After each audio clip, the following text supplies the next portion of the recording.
Je crois vraiment que, tu sais, une grande partie du succès vient de l'échec. Tu sais, toutes ces histoires de start-up qui ont réussi parce qu'elles se sont plantées un paquet de fois avant. Corrigez. Et ça ne vient pas de l'échec. L'apprentissage vient de l'échec. Échec, exactement. Sinon, la personne pense qu'elle doit échouer comme pas possible et qu'à un moment donné, ça va marcher. Tu n'y arriveras pas. Tu vas apprendre. Tu vas apprendre tes erreurs, tu vois. Et j'aimerais avoir votre point de vue. Je vous ai jamais vu répondre à ça.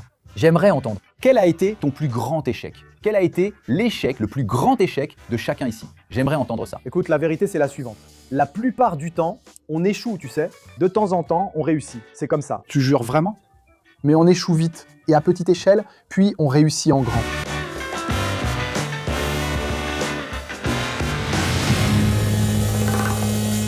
Mesdames et messieurs, c'est l'un des avis les plus attendus de tous les temps. Ce slogan « Je n'en peux plus », il nous faut un nouveau slogan pour 2026. Je n'ai aucune idée de ce que ce sera, mais je suis très satisfait de mes invités d'aujourd'hui. Sérieusement, je suis très heureux que vous soyez ici. Je suis déjà allé au G4. Je suis allé là-bas faire ton podcast une fois. Avec les gars, moi et Nardéon. Toi et Nardéon. Je vous vois jamais tous les trois ensemble. Les associés du G4. Thalès Gomez en face de moi. Tu sais que c'est de la gouvernance de sécurité, non? Quoi? S'il y a un attentat, un accident, n'importe quoi, l'entreprise continue. C'est comme un groupe de rock. Tout le monde ne voyage pas ensemble. C'est comme un couple, non? Le gars, j'ai compris. Un couple? Oui, la maison, il y a un couple. Tu voyages, tu prends l'avion et ensuite tu en prends un autre? Pas dans mon cas, parce que personne ne veut faire d'attentat contre moi. Mais si jamais il voulait, il y a des couples importants où l'un voyage dans un vol, l'autre dans un autre vol. Oui, et la gouvernance familiale, c'est comme ça. Oui, pour éviter que ça tourne mal, tu vois. Parce que c'est comme ça, tu vois, la succession est encore en cours de construction. Donc tu vas voyager avec, je sais pas, ton fils, ton épouse, tout le monde dans le même avion. Si l'avion s'écrase, il ne reste que le petit frère de, je sais pas, 7 ans. Et là, maman, elle reste. Donc Ardon est en sécurité en ce moment, parce que s'il doit y avoir une explosion, c'est surtout vous qu'on ferait exploser. En ce moment, vous êtes plus exposé à une explosion. Je pense que s'il faut faire exploser quelqu'un, les gens veulent surtout me faire exploser, non? Ardon est tranquille. Donc en fait, Alfredo pourrait être en train de se faire avoir à cause de toi. Il se fait avoir à cause de moi. Marcher à tes côtés, en fait, c'est peut-être ça le vrai problème. Le risque de se faire exploser. Ça rapporte de l'argent, mais ça apporte aussi des problèmes. Exactement. Alfredo n'est pas bien payé pour le risque. Voilà. Voilà que nous, on doit, comment est-ce que Les gens gagnent de l'argent. Je dis toujours ça, les gens gagnent de l'argent, c'est pas dans les avantages, c'est dans les contraintes. Combien vaut Neymar? Neymar ne vaut pas parce qu'il tape dans le ballon. Neymar vaut parce qu'il ne peut pas fumer une cigarette dans la rue. C'est ça qui fait la valeur de chaque personne. Mesdames et messieurs, je suis ici avec l'équipe de G4. Je pense que ça ne nécessite pas de présentation, mais au cas où vous ne connaîtriez pas, disons que vous êtes des spécialistes de la formation en ligne, on pourrait dire ça. Plus ou moins. Vous avez créé une entreprise, chacun venant de son domaine individuel, vous vous êtes réunis et avez formé une sorte de Power Rangers de l'éducation. Ah, c'est ça, je vais expliquer d'une manière plus simple. Nous sommes l'Amazon des solutions d'entreprise. Comme Amazon vend plein de choses, nous aussi, mais en nous concentrant sur les petits et moyens entrepreneurs. Donc on vend des logiciels, de l'IA, des services, des communautés et aussi de la formation, ce qui représente environ 1/3 de notre chiffre d'affaires. Beaucoup de gens pensent que vous êtes des vendeurs de formation. Comment vous gérez ça? C'est vrai. Mais seulement des vendeurs de formation, comme Insta, donc Cabral. Mais les gens pensent que vous êtes seulement des vendeurs de formation. La B55. La B55 de Gremio. B5. Comment arrivez-vous à vous différencier du gars qui est coach? Parce que les gars, il y a des gens qui disent ça. Mec, Lise est coach. Alfred est coach. Laisse-moi expliquer. Oui, on est devenu très bon pour transformer l'information et la connaissance en stratégie pour les petites et moyennes entreprises. D'accord. Donc on fait ça tous les jours, on prend les meilleures pratiques, des études de cas, les informations, les données du marché mondial et pas seulement. Transformer cela de manière structurée en stratégie et en tactique pour l'entrepreneur. Comment traduire et adapter cela à la réalité de l'entrepreneur brésilien. Adapter. Mais lorsque vous faites cela, l'entrepreneur, pour exécuter cette stratégie, il doit embaucher, il doit licencier, il a besoin d'IA, d'intelligence artificielle, il a besoin d'outils, de logiciels. Et donc, en plus de l'aider à construire cette stratégie, n'est-ce pas? C'est-à-dire, on lui apprend à avoir une vision et à construire un plan pour la concrétiser dans son entreprise. Ce que le Brésilien n'a généralement pas. Il essaye juste de gagner de l'argent. D'accord? Et puis, on a ce que Thalès a dit, c'est-à-dire ce marketplace, cet Amazon, et aussi nos solutions propriétaires, comme le G4 OS, que l'on construit à partir de la réalité. Donc, ce n'est pas un groupe de fondateurs qui a une idée en pensant que ça va aider le marché. Non, C'est un groupe d'entrepreneurs qui regarde ce dont la personne a besoin, qui dit « Mec, j'ai besoin de construire une solution pour résoudre ce problème. » Donc, on n'invente pas une solution, on crée une solution pour un problème existant. Mais il y a une réponse plus simple à ta question. Comment est-ce qu'on se différencie d'un coach, par exemple? J'ai construit une entreprise qui valait 1 milliard de réas à 23 ans, que j'ai développée dans 35 pays, ouvert 420 bureaux sur 4 continents. Ou alors, l'expérience. Combien de coachs tu connais qui ont fait ça? Voilà. Exactement. Alors, je pense que la vérité, c'est la suivante. Par exemple, si je voulais apprendre à faire un bon podcast, je serais prêt à acheter ton cours. Pourquoi? Parce que tu as un podcast avec 5 millions d'abonnés, n'est-ce pas? Donc maintenant, par exemple, je veux apprendre à faire un bon podcast. Et là, le gars me dit, je vais t'apprendre à faire un bon podcast. Ok, cool. C'est quoi ton podcast? Non, je suis en train d'en créer un maintenant. Là, mon frère, pour moi, ça ne vaut pas le coup. C'est le nombre de gens qui donnent des leçons sans jamais avoir vraiment réussi dans ce domaine. Mais en fait, il y en a 3 types, non? Il y a le terme coach qui, mec, c'est un terme que les gens ont commencé à utiliser avec des préjugés. Mais oui, et coach, en fait, c'est quelque chose de très fondamental. Oui, exactement. Oui, c'est juste que c'est devenu banal. Même le président a un coach et tout ça, c'est ça, pas de problème. Alors, tu as, mec, ce gars dont je pense que Thalès parle, qui est le gars qui n'a pas l'expertise. Parce que ça, c'est le professeur. Le professeur, parfois, en réalité, c'est que le professeur, parfois, il n'a pas la pratique. Oui. Mais il est érudit sur le sujet. Donc, il a énormément étudié le sujet, la vente et spin selling.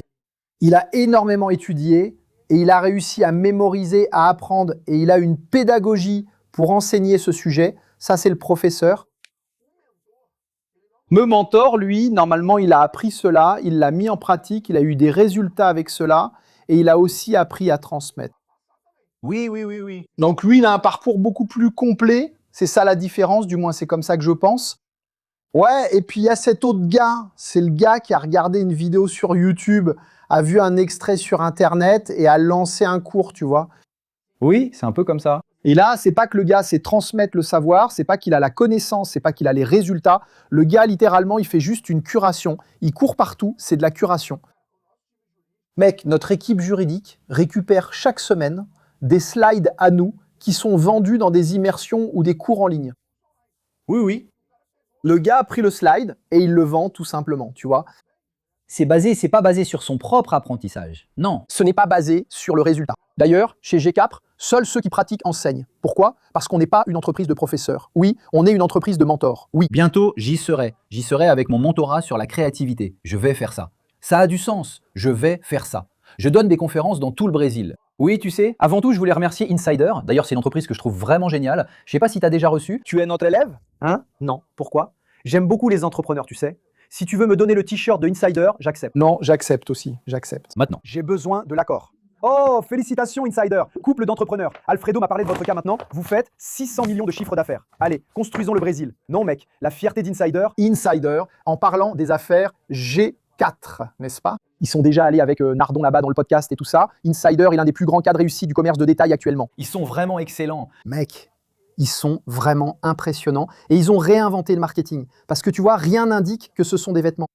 À un moment donné, tu es une marque de vêtements ou tu n'es pas une marque de vêtements. Ils ne se positionnent pas de cette façon. Ils se présentent bien davantage comme une entreprise de technologie et de mode. Oui. Et la façon dont ils font du marketing, pour moi qui suis un marketeur, mec, je pense que c'est l'une des grandes études de cas des 5 dernières années au Brésil, c'est qu'ils n'inventent rien.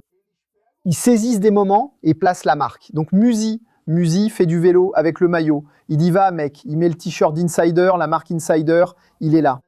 C'est pas son produit. C'est fou, non? C'est pas son produit. Parce que ces vêtements n'ont pas de logo. Oui. Donc, c'est comme ça. Tu sais ce qu'est Insider, n'est-ce pas? C'était vraiment cool.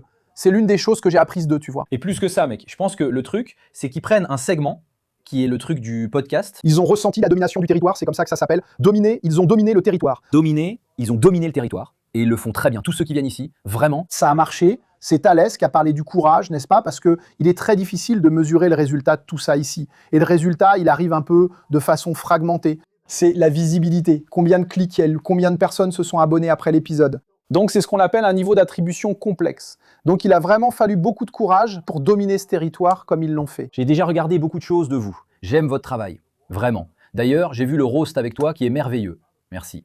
Luana Azucoloto a tout déchiré. Elle a vraiment assuré. Et j'ai trouvé ça cool que vous jouiez le jeu. Vous êtes devenus de grandes figures d'Internet, en plus de l'univers de l'entrepreneuriat. C'est là-dessus que je voulais commencer avec vous. Parce que quand je vous écoute, vous parlez beaucoup de résultats. Je vous entends parler de cas concrets. J'aime beaucoup suivre ça. Tu as une vision très marketing, non? Et toi, tu as une vision plus exécutive, etc. Je veux comprendre. Je cherche à comprendre comment fonctionne la tête de ce gars-là. C'est le gars qui travaille là, en première ligne. Il travaille avec une entreprise, avec des chiffres, etc. Comment ça fonctionne pour vous, maintenant que vous êtes là-bas? En gros, aujourd'hui, vous êtes des représentants d'une génération d'entrepreneurs. Beaucoup de gens vous regardent et se disent « Merde, je vais suivre ces gars-là ». Vous avez une certaine responsabilité. Est-ce qu'il vous arrive de vous dire « Merde, putain, maintenant j'ai endossé un rôle que je dois tenir. Je ne peux pas m'arrêter. Parce que si je m'arrête, il y a une… » Comment ça marche pour vous? Parce que maintenant vous avez une…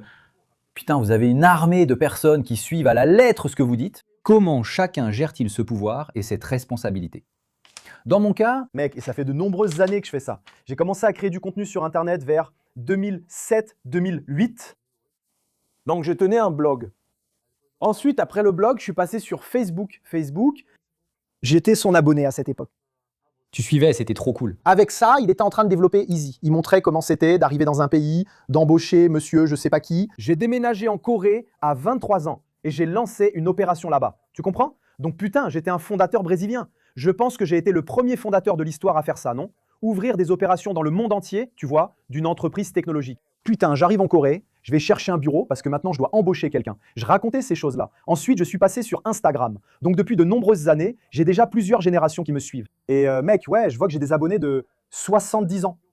J'ai des abonnés de 50 ans. J'ai des abonnés de 30 ans.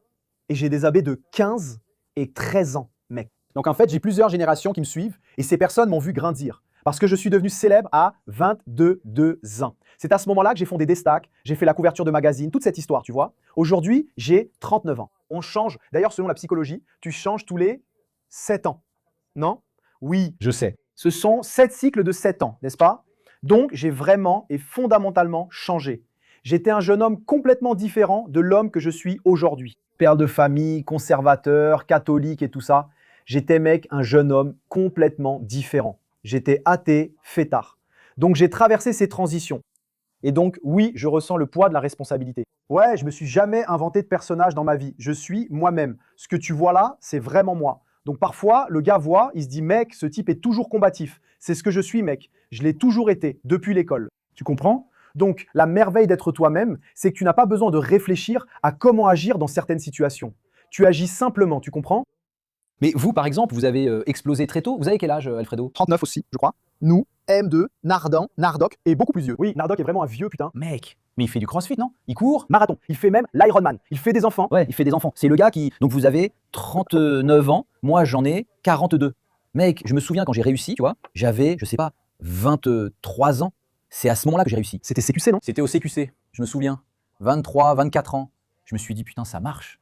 Non, c'était vraiment… Là, tu commences à gagner de l'argent. Ensuite, j'ai encore réussi avec Ebi Webulling. Après, j'ai encore réussi. Enfin, j'y vais un peu… mais il arrive un moment où tu te dis, mec, la barre devient de plus en plus haute. Comment c'était pour vous à cette époque? Qui était Alfredo avant? Qui était Tails avant? Et Tails et Alfredo maintenant, en regardant comme ça, comment vous vivez le fait que la barre monte de plus en plus? Maintenant, c'est des milliards. À propos de ce truc, cette question de responsabilité, je m'en souviens encore aujourd'hui.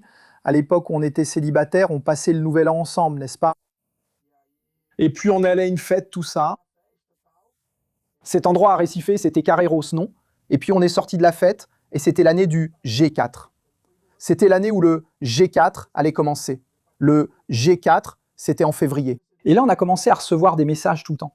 Mec, je t'ai vu à la fête. Mec, je voulais te parler. Mec, je t'ai vu, mais pas.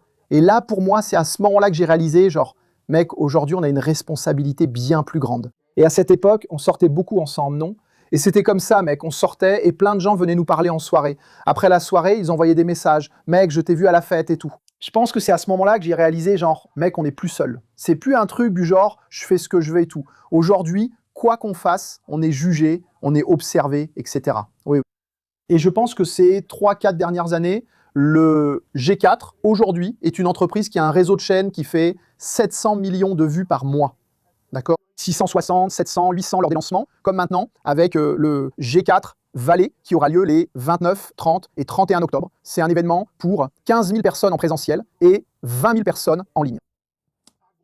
Maintenant, mec, ces 3-4 dernières années, on a vu une croissance, surtout après l'arrivée des vidéos courtes, tu sais, des extraits, mec, sur YouTube, où on a vraiment touché un public beaucoup plus jeune. Donc c'est bizarre quand. Donc ils reprennent un nouvel héritage. Ouais, mais ça m'est arrivé aussi, mec. C'est vraiment fou. C'est vraiment fou. C'est une réinvention de tout. Je pense que c'est les deux. Je pense qu'on est entré dans le format et sur la chaîne qu'ils consomment, oui, que le jeune consomme. Et les jeunes consomment aussi ce contenu sur YouTube de plus en plus tôt. Et là, je pense que l'entrepreneuriat en tant que thème a été beaucoup démocratisé.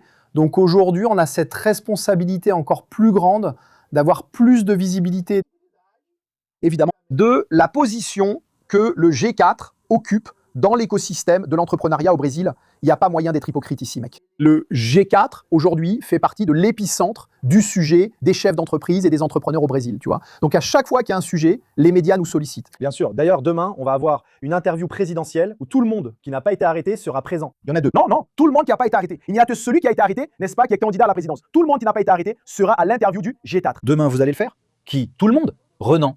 Caiado, Renan, Zemo et Flávio. Tous ceux qui n'ont pas été arrêtés sont là. Et ils vont être interrogés. Nous et Antagoniste organisons ça. Les plus grands entrepreneurs du Brésil, des propriétaires de banques, des PDG de banques sont là, etc. Odias, pourquoi? Parce qu'ils disent ceci. Le G4 représente le petit et le moyen entrepreneur brésilien. Vous êtes déjà devenu une référence, c'est ça? Non. Mais t'as raison. D'esprit, je pense aujourd'hui, oui. Non, bien sûr. Mais imagine ceci. J'ai 100 000 entreprises comme clientes. En tant que client, c'est même pas comme audience. Clientes. Ils emploient 16 millions de personnes. Il y a une part importante de la masse salariale brésilienne qui passe par nos idées. Rien qu'au club aujourd'hui, c'est plus d'1 billion de reais de chiffre d'affaires combiné des membres. Tu te rends compte de ça, frère? 1 billion de reais. Donc oui, le Brésil a un PIB de 12 billions. Alors c'est ça. Je dois faire très attention à ce que je vais conseiller à cet entrepreneur. Parce que tu as une responsabilité. Et le fils de ce gars, il est aujourd'hui un abonné encore plus engagé que son père. Exactement. Souvent, il demande à son père d'acheter, tu vois. Alors voilà, quel est mon point ici pour compléter ce que Alfredo est en train de dire? Quand je poste quelque chose sur mon Instagram, aujourd'hui, je fais beaucoup plus attention parce que je sais qu'il y a des gamins de 13, 15 ans qui me regardent, tout comme il y a leur père de 50, 60 ans. Donc, il y a plein de choses que je fais dans ma vie. Je ne montre pas tout ce que je fais dans ma vie. Je montre, je ne sais pas, 20% de ce que je fais dans ma vie. Mais il y a plein de choses que je fais dans ma vie que je trouve que ce serait sympa de partager, mais je m'abstiens de le faire parce que je me dis, mec, je ne veux pas transmettre ce message à ce groupe-là, à ces jeunes de 15, 16 ans. Comme quoi? J'ai donné un exemple. Donne-moi un exemple comme ça. J'ai mon exemple. Ouais. Mec, je parle pas anglais aussi couramment que lui. Je n'ai pas aujourd'hui... Il existe un défi dont l'opportunité de, tu vois, s'asseoir, faire, etc. et tout, Dubaï. Dubaï. Et c'est tout, point final. Mais je veux, d'accord, il manque de discipline peut-être, mais il y a cette opportunité, cette quantité d'agenda, de choses, etc. Mec, je pense pas que ce soit un bon exemple. Je vais jamais aller raconter n'importe quoi sur Internet, tu vois. Tu peux arriver comme tu veux, blablabla.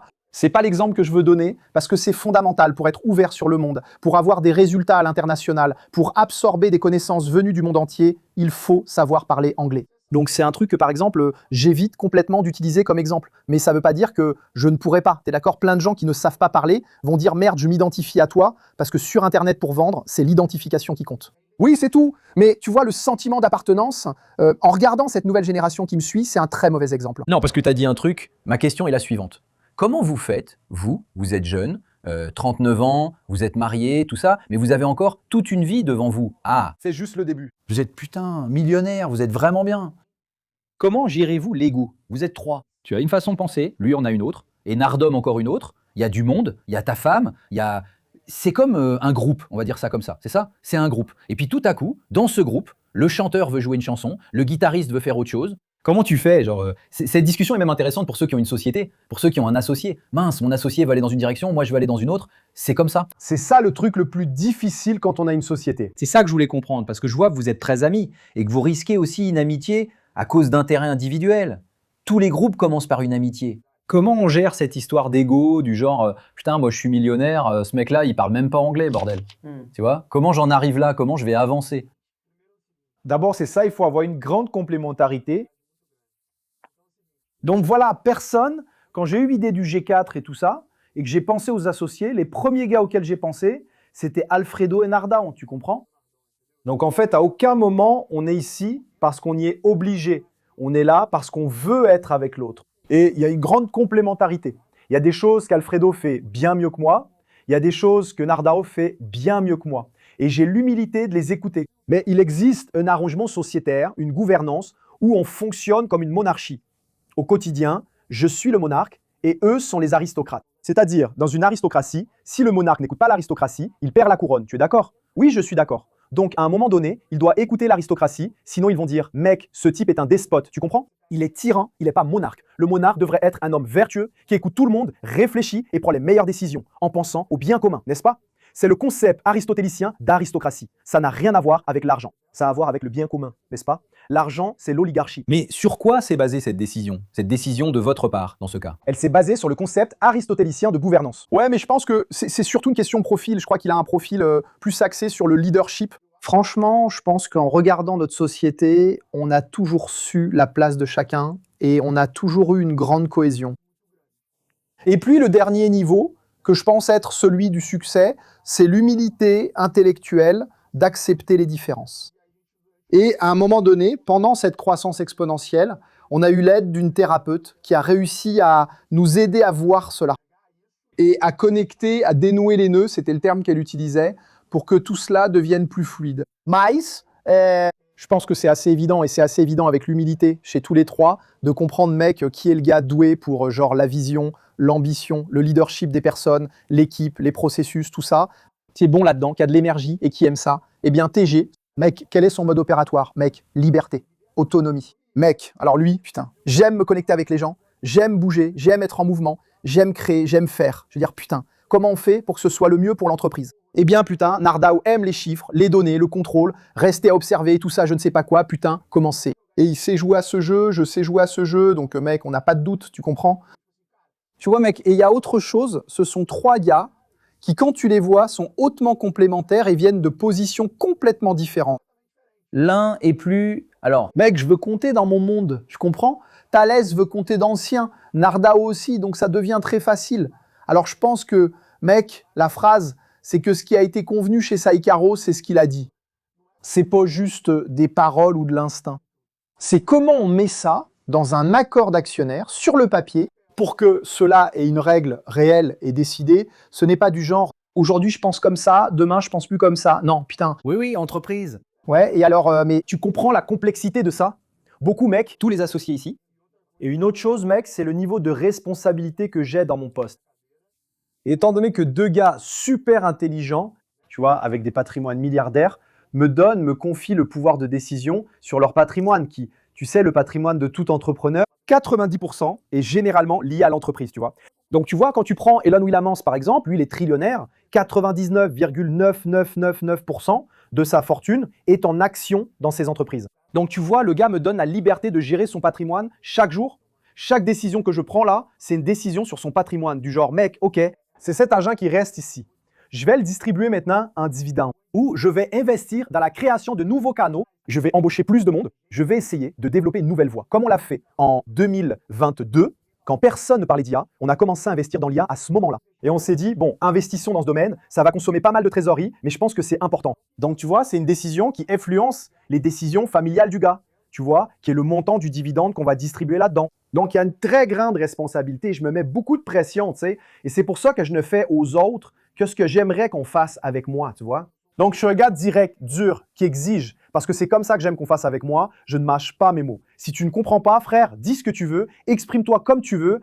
C'est un concept qu'on a même dans le G4. Les mots ne blessent pas, frère. Si tu te blesses, c'est toi qui as tort, tu ne devrais pas te blesser à cause des mots. Et là, mais en même temps, c'est cette question de responsabilité. T'es une entreprise et t'es une personne physique. Exactement. Il y a Thalès, putain, sympa, on va discuter, boire une bière, putain, Thalès, c'est super cool. Et il y a Thalès Entreprise. Alors Thalès Entreprise est allé là-bas, il y a eu toute cette polémique. Comment ça se passe? Évidemment, tu as déjà répondu à cette question 500 fois, mais je veux comprendre comment ça fonctionne dans votre hiérarchie, tu vois, parce que, en fait, tu peux dire quelque chose, t'es tout le temps sur Internet, t'es dans mon émission, tu vas chez Baby Web Bullion, je fais une blague, je peux tout faire foirer. Cette énorme structure d'entreprise que vous avez peut. Comment avez-vous géré ça et comment vous gérez? Comment ça s'est passé le jour où tu as dit ce truc genre « Putain mec, et maintenant, comment ça marche ici? On va perdre ensemble, on va grandir ensemble. » Comment vous gérez une situation comme ça, mec, qui est basée sur l'individuel? C'est plus simple qu'il n'y paraît. Tu vois, on se parle et on dit, mec, ça pose beaucoup de problèmes, ça pose beaucoup de problèmes. On va réunir le R1 et alors, qu'est-ce qu'on va faire? Qu'est-ce qu'on va faire? Et là, il se tourne vers moi et il dit, mec, qu'est-ce que tu veux faire? Alors, j'ai dit, mec, je veux protéger la compagnie. D'accord. Alors cherchons. Ensuite, on se divise. Moi, normalement, je vais voir comment ça se passe chez le client, sur le marché, etc. Et je gère ça. Oui. Puis Nardon va voir les ventes, comment ça va. Et qu'est-ce qui s'est passé dans ce cas? Est-ce que beaucoup de choses ont changé? Ou est-ce que c'était quelque chose de très petit que l'Internet a transformé en un gros problème? Je veux savoir, je veux connaître les coulisses de l'administratif réel. Qu'est-ce qui s'est passé ce jour-là? Est-ce que ça a vraiment mal tourné? Comme le Monarch Day du Flow? Mec, c'était rien? La partie la plus drôle, c'est qu'aujourd'hui, c'était rien comparé au Monarch Day. Là-bas, c'était rien. Ouais. Mais le plus drôle, c'est qu'on a dîné la veille au soir, nous trois, n'est-ce pas? Et là, j'ai dit, comme ça, je dis, mec, j'ai trouvé ton texte bizarre. Et il a dit, putain, détends-toi, fais-moi confiance. Et puis le matin est arrivé, mon frère, c'était un vrai bordel. Alors le truc, c'était une vraie pagaille. Genre, ok et tout. Je sais pas quoi, mais il y a eu des mails de gars, genre, j'ai pas aimé ce que t'as écrit. Non, c'était les gens qui postaient, qui réagissaient. Maintenant, je m'en souviens même plus. Mec, je crois qu'en 3 jours, non? Le truc a vraiment pris de l'ampleur. C'est comme la grippe, mec. C'est toujours 3 jours et ça va empirer. Pire, dans une semaine, plus personne ne s'en souviendra. On s'est dit, putain, ce truc-là, ça peut s'arrêter, non? Et d'un coup, ce qui était juste son avis, ouais, c'est devenu un truc contre les femmes du Brésil. Non, et puis c'est un autre truc qui a rien à voir avec l'opinion, tu vois. Ouais. Parce que le truc, c'est que j'ai dit que j'épouserais pas une femme si j'avais une entreprise, grande, moyenne ou petite. Et les gars ont transformé ça en une femme ne peut pas être cadre. Je comprends. Le malentendu a été créé. C'est ça. Alors on s'est dit, putain, non mais là c'était, mon frère, là c'était la Ligue des femmes avec merde, l'association, et là elle a dit mec, tu vois. Et puis la fille du membre disait, comment tu fais partie du G4, papa? Ils sont contre nous. Alors on a dit, mec, calme-toi. Alors Mais il y a eu un du calme ou il y a eu un non? Non, là-dessus, je vais te dire que cette fois-là, pour moi, c'était plus tranquille. Le problème, c'est quand ils parlent parfois de trucs de gouvernement. Là, je devenais plus tendu. Ouais. Parce que là, tout peut arriver. Celle-là, c'est juste arrêter de vendre, de diminuer les ventes. Mais l'autre, ça peut, tourner à la grosse embrouille. Le CPF de Tals, mais je sais qui c'est. Le CNPJ, putain. Ce n'est pas le même. Mais c'est le même. Le G4 a les mêmes opinions qu'Alfredo. Oui, mec, les opinions sont les mêmes. On communique différemment. Oui, mec. Ça ne change pas, putain. Le CNPJ et le CPF, c'est la même chose. Ça n'existe pas. Oui, Dans le monde de la communication aujourd'hui, oui. mais chacun pense à sa façon. Mais est-ce qu'on serait pas simplement très différents sur des principes et des valeurs? Est-ce que vous avez peur de changer, mec? Genre au milieu du chemin, je sais pas, tu t'es séparé, ça peut changer. Alors toi, les gens changent. Mais le point, c'est le suivant. Comment est-ce que c'est géré? Donc, je vais donner un exemple.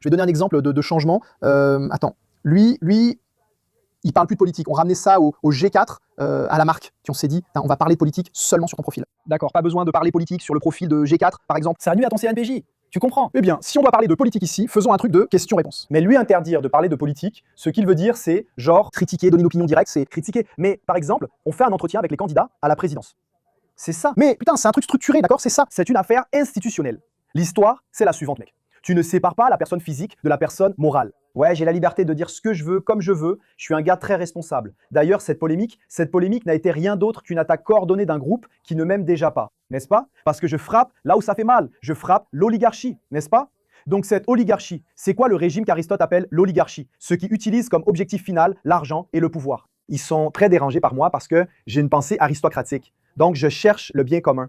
Alors quand je parle, là, je dis comme ça, regardez, je demande si ta femme était, si elle était PDG d'une grande entreprise, est-ce que vous seriez marié? J'ai dit Dieu m'en garde, ma femme PDG. Imagine mon frère, j'ai compris. Dieu m'en garde, ma femme, c'est... Il manquait le mât. Oui. Mais tout le monde a compris. C'était très carioca comme façon, tout le monde a compris. Tout le monde a compris. Mais ensuite, les gars ont utilisé ce truc et l'ont transformé en femme-femme. Elles peuvent être chef. PDG. PDG qui est contre les femmes cadres. Non, Les femmes ne peuvent pas être cadres. cadre. PDG qui est contre les femmes cadres donne son avis pour le C comme ça, que c'était plus C. C'est devenu genre être PDG contre les femmes et tout ça, alors qu'à l'époque, on avait 62% de femmes dans l'entreprise. Non. Et la PDG de Singu, qui était l'entreprise que j'ai vendue à Natura, était une femme. Oui, n'est-ce pas? Et d'ailleurs, ma directrice financière que j'ai embauchée alors qu'elle était enceinte de 5 mois était une femme, que j'ai ensuite promue PDG après tout ce remue-ménage. C'est ça ton problème avec cette fameuse responsabilité. Parce que le bruit que nous... J'en parlais justement avec Monarca à ce sujet. Oui, La transformation même de la directrice financière en PDG était une anticipation du mouvement que nous étions déjà en train de faire pour une question de stratégie de sa part. Oui, donc les gens disent « il a juste mis la directrice financière comme PDG ». Mec, non, c'était déjà une affaire qu'il avait, c'était personnel, c'était son bras droit de confiance. C'est vrai. Il avait déjà fait ce mouvement avec la directrice financière chez Singu en la faisant devenir PDG quand il est passé au G4. Et donc, c'était déjà un mouvement naturel. Nous, évidemment, à ce moment-là, même avec l'aide d'agences de gestion de crise, etc., on a juste anticipé la chose, exactement. Et maintenant, pour répondre à ta question, le Valais, qui est notre principal événement, tu vois, l'année dernière, cette année-là précisément, il y avait 10 000 personnes. Cette année, il y en aura 15 000 en présentiel. Donc on va faire venir, mec, putain, le fondateur d'Apple pour la conférence. On fait toujours venir ces gars vraiment incroyables. 29, 30, 31 octobre. C'est le principal événement de l'année, notre sommet global qui réunit tout le monde, tu vois. Je me souviens que la prévision de vente du Valet était de 30 millions. Il y a eu cette polémique. On a vendu 60 millions. Parce que la polémique, ça aide, hein, mec. Alors, parce que tu vois, tu sors de ta bulle. D'abord, c'est ça. Alors, Allons critiquer les gros, allons-y, on y va. Non, la polémique aide parce que c'est vraiment fou, tu vois. Parce que le gars, il veut t'attaquer en te partageant.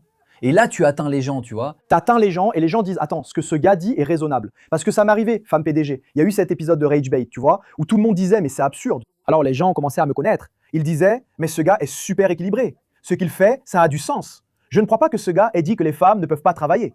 Alors, à un moment donné, Alors tu rencontres des gens qui ne t'ont jamais vu. exactement. C'est là, mec, qui me voit. En parlant après. Et là, le gars pose la question que tu viens de poser. Non, attends, qu'est-ce que t'as dit là? J'ai dit non, mec. J'ai dit que je ne voulais pas me marier avec cette femme, mec. La plus grande perte pour l'entreprise à l'époque, c'était de ne pas pouvoir utiliser son Instagram là. Parce qu'à ce moment-là, c'était, tu vois, le plus grand canal d'acquisition, de génération de leads et tout. Ouais. Nous avons décidé de mettre un sourdine. On s'est dit, mec, on peut pas continuer à poster parce que ça va faire trop infopreneur, tu vois. Ça va donner l'impression qu'on profite trop de la polémique pour vendre et ça a été un choix conscient. Et là, c'était une question de positionnement. Je me souviens de lui, il m'a appelé et on en parlait, il disait, mec, je vais prendre la décision comme si on était une entreprise cotée en bourse, pas comme si on était une boîte qui peut faire ce qu'elle veut. Donc ce truc d'anticiper le futur, c'est ça, non? Il faut être avant d'avoir. Oui, c'est ça. Donc c'est ce qu'il a fait. Il a dit, mec, comment une entreprise cotée agirait dans cette situation? Et puis Guilherme nous a aidés, plusieurs personnes qu'on connaît nous ont aidés, qui sont nos mentors au quotidien, pour qu'on puisse prendre les bonnes décisions. À l'époque, on a même engagé une agence de gestion de crise juste pour ça. J'ai dit, mec, une entreprise ferait ça. C'est parce que tu vois, j'avais deux options, tu comprends? J'avais l'option que Pablo Marsal m'avait d'ailleurs suggéré au téléphone. Il m'a dit, mon frère, tu vas vendre 100 millions en 3 semaines. Tu gagnerais beaucoup d'argent? Facile. Je ferai 100 millions. Parce que Gorit, Mon frère, ses stories faisaient 600 000 vues. Et il voulait voir ta déclaration. Putain, il voulait tout voir, non? qu'est-ce qu'il va dire? Alors, il y avait la possibilité de gagner de l'argent à court terme et de tomber dans la bulle du coaching, coach, infopreneur. Et le chemin de devenir l'entreprise qu'on est aujourd'hui. Une entreprise qui agit comme une société cotée, avec de la gouvernance, tout ça. Alors j'ai dit, mec, fais auditer tes comptes. Je pense auditer. Auditer, exactement. Je pense que c'est un manque de respect envers les personnes qui se sentent offensées. Même si je n'avais pas cette intention et que je n'ai pas dit ce que Myriam est en train de dire, c'est un manque de respect. Qu'est-ce que je vais faire? Je vais me taire. Je me souviens que je suis allé à Londres, je suis resté 1 mois à Londres. Je me souviens, j'ai suivi. Alors bon, je suis resté là et tout ça. Bon, j'étudiais, je faisais des réunions, je me préparais, je sais pas quoi. J'ai dit, j'y reviendrai plus tard. Très bien. Ouais, d'un coup, les gars de Mercado Livré sont arrivés. Après, je suis revenu, mec, et je suis retourné dans la Silicon Valley. C'est ce qu'on a fait. Et c'est ce que j'ai fait. J'ai dit, mec, j'ai respecté tout le monde. J'ai fait la transition de poste. Je suis devenu président du conseil. J'ai laissé la table comme si. Donc, j'ai montré et j'ai dit, voilà, les gars, voici ma tête sur un plateau d'argent. Désolé. Mais, et tout cela était intentionnel, parce que quand il est parti à Londres, on a commencé à créer une série d'entreprises traditionnelles à Londres. Donc on a commencé, on a réussi à tout remettre en place. Donc au final, peu importe l'impact financier qu'il y a eu, mec, 2 ou 3 mois plus tard, tout était revenu à la normale.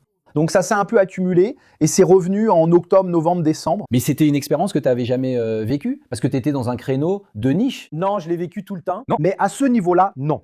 À ce niveau-là, non. Mais moi non plus, jamais plus, hein, à ce niveau-là. Non, d'annulation. Mais de viralisation pour mon anniversaire pendant la pandémie. Tu te souviens? Pour mon anniversaire pendant la pandémie, il a dit des trucs qui explosent maintenant. Ouais. Exactement. Celui du 30 contre 1 a aussi été très important. Le 30 contre 1 a été plus que le MLSU. Putain, j'ai aimé. C'était énorme. Mec, le 30 contre 1 m'a fait sortir de ma bulle. Par exemple, Tu as été l'un des premiers à faire le 30 contre 1. j'ai été l'un des premiers. Ouais. Et hier, je suis allé déjeuner. T'as été le premier. Je crois. Non, il y avait le pasteur avant. Moi. Ah. Hier, je suis allé déjeuner au Raid au Filet. Tu connais le Raid au Filet? Non. Là-bas, au centre-ville. Super bon. C'est un restaurant qui date de 1913. Le meilleur filet du monde, mec. C'est un vrai restaurant traditionnel et tout. Et puis, c'est super sympa parce que le serveur, il vient, il dit, frère, j'ai vu ton 30 contre 1. Tu m'as ouvert l'esprit. Un jour, je veux entreprendre. Le conducteur de buggy, je fais du kitesurf, tu vois. Donc là-bas, dans l'intérieur du Sahara, le conducteur de buggy me dit, mec, j'ai vu ta vidéo sur YouTube. Je suis d'accord avec toi. Je n'aime plus Lula. Je lui ai dit, frère, je suis en train de changer le Brésil, tu comprends? J'ouvre les yeux de gens simples qui n'avaient pas autant d'informations et j'arrive à dire à ce gars de voir plus grand, de penser à entreprendre, de vouloir plus dans la vie, de comprendre comment fonctionne la dynamique d'une société. Ça me rend heureux, tu comprends? Alors parlons d'un sujet que je trouve très intéressant, c'est que aujourd'hui, on est dans un pays où si tu mets ton petit argent dans un placement à revenu fixe, tu gagnes aujourd'hui 15, 14, 14%. C'est un peu plus, non? Mais bon, 14, c'est le Selic, c'est le taux de base. Si je mets mon petit argent ici, j'ai 1 million maintenant. Je l'ai mis. Mais c'est un mensonge. Alors, mais allons discuter de ça.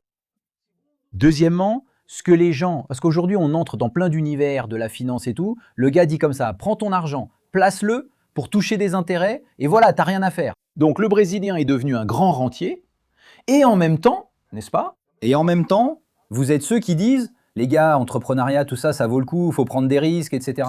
Comment vous faites pour changer la mentalité des Brésiliens? Quelles sont les données que vous avez ou quels sont les arguments que vous utilisez pour faire ça?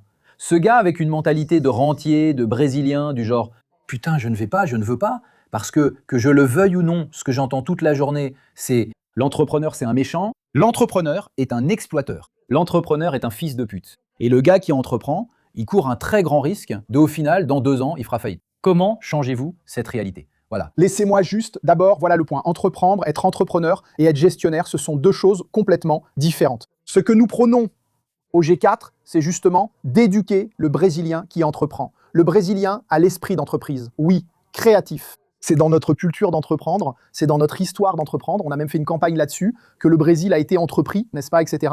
C'est faire en sorte que cette personne devienne gestionnaire, c'est-à-dire agir de façon beaucoup plus réfléchie.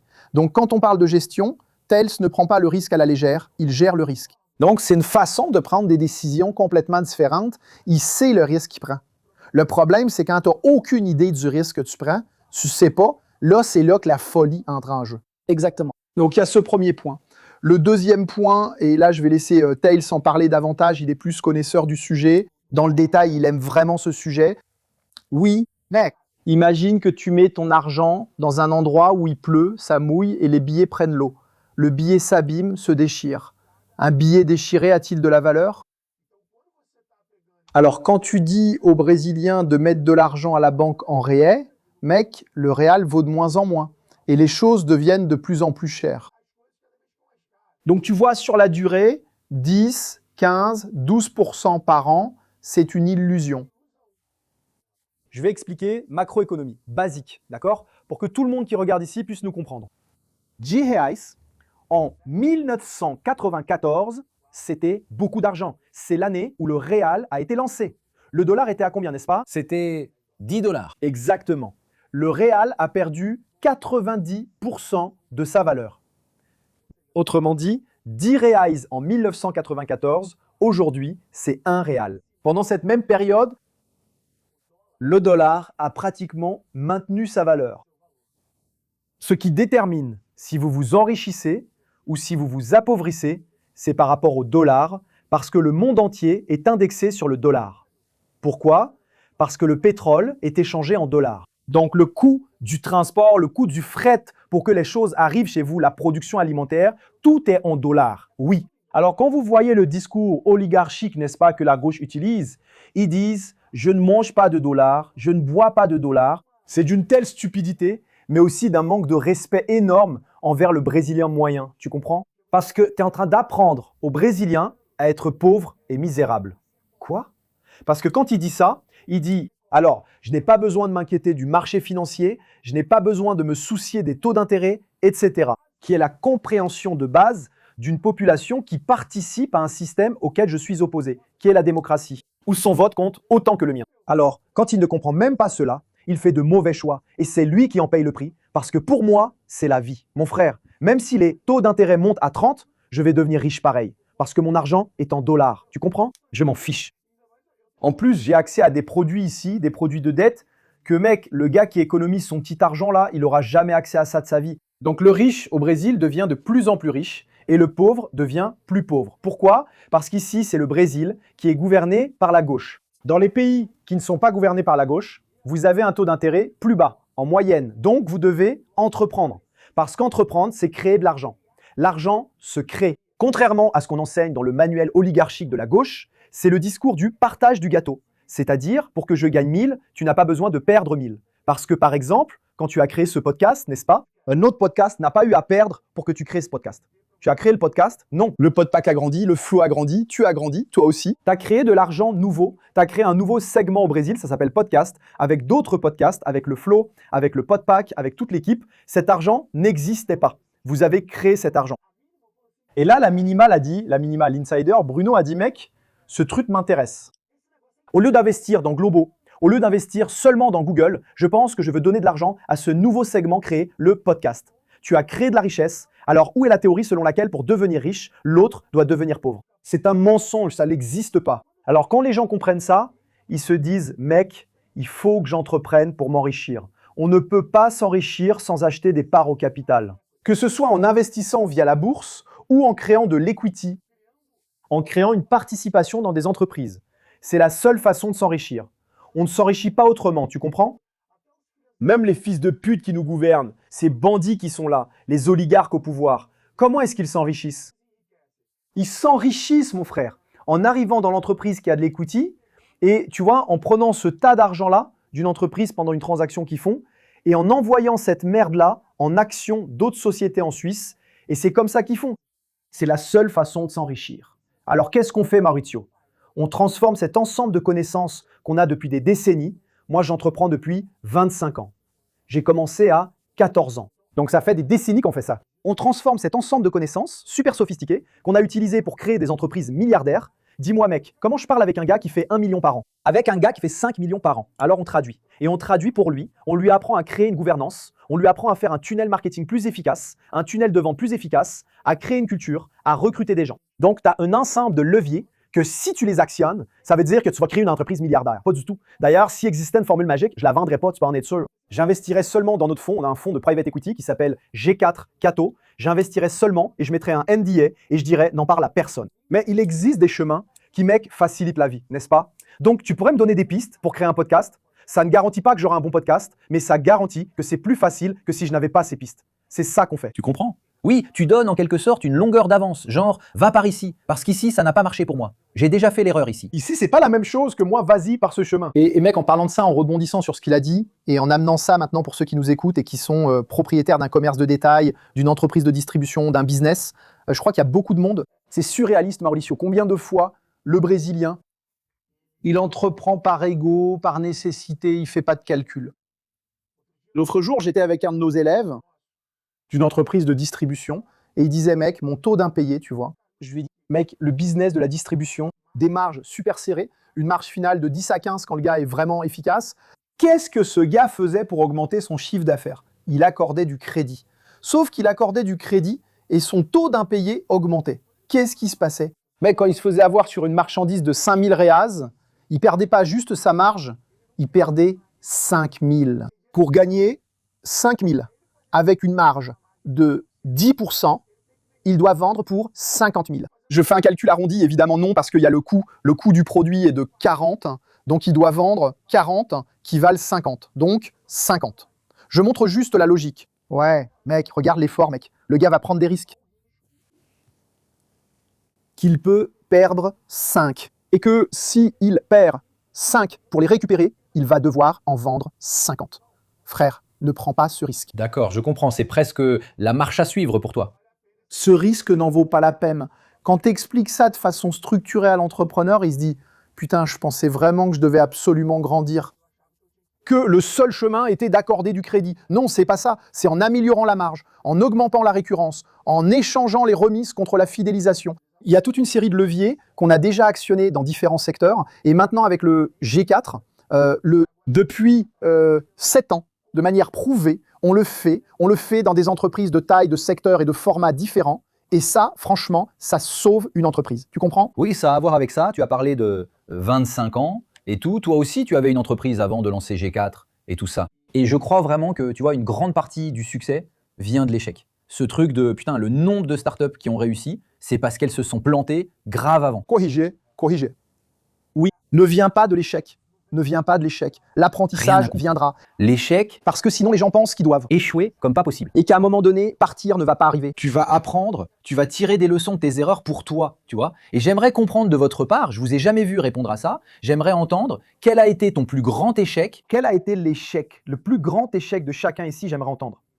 En fait, la plupart de notre temps, on échoue, d'accord? De temps en temps, on réussit, mais on échoue vite, à petite échelle. Petit quand on échoue, grand quand on réussit. Les Grecs, il y a 2500 ans, appelaient ça la phronésis. La sagesse pratique. Donc ça ne sert à rien de connaître le télos, tu vois, qui est comme la sagesse théorique et éternelle, Mais si tu ne sais pas l'appliquer dans la pratique, comme Alfredo l'a expliqué à propos des professeurs et des mentors entrepreneurs, par exemple, qui enseignent au J4 que compter que montant. Ils ont la phronésis, ils ont la sagesse pratique. Donc, je suis tout le temps en train d'échouer. Sauf que j'échoue dans une petite boîte ici limitée et où tout est déjà budgété.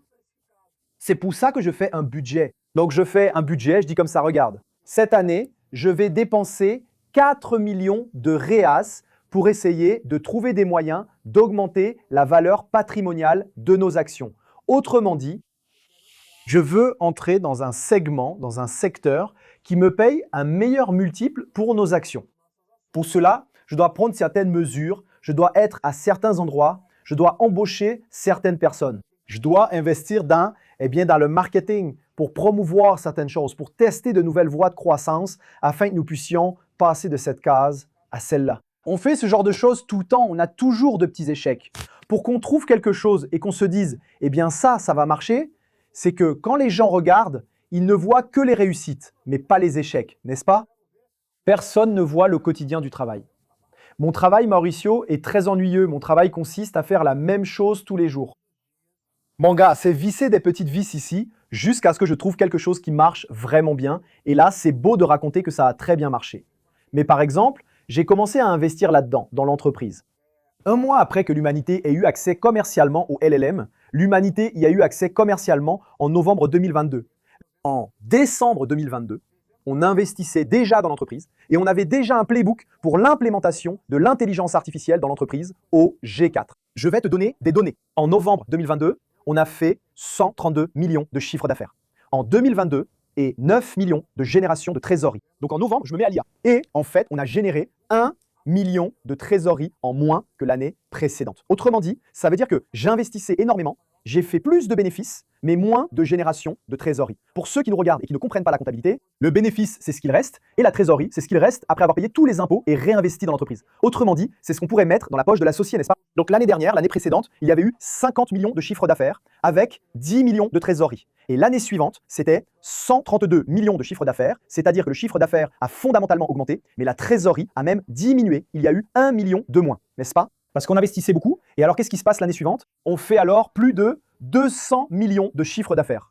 On double le chiffre d'affaires de la société et la trésorerie de 9, elle est passée à 40 millions de réa de trésorerie.